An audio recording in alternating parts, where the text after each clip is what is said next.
সাতক্ষীরার সংরক্ষিত নারী আসনের সাবেক সাংসদ ও জেলা আওয়ামী লীগ শিক্ষা ও মানব সম্পদ বিষয়ক সম্পাদক লায়লা পারভীন সেঁজুতিকে গ্রেফতার করেছে পুলিশ।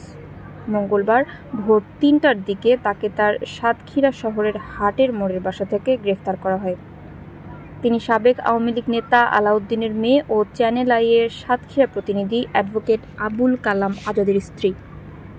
সাতক্ষীরার সদর থানার ভারপ্রাপ্ত কর্মকর্তা মোহাম্মদ শামিনুল হক জানান, জেলা আওয়ামী লীগের নেত্রী লায়লা পারভীন সেঁজুতি চলতি বছরে ১৮ ফেব্রুয়ারি বাইপাস সড়কে যুবলীগের মিছিল ও নাশকতা সৃষ্টির অভিযোগ করায় মামলায় আসামি হিসেবে তাকে গ্রেফতার করা হয়।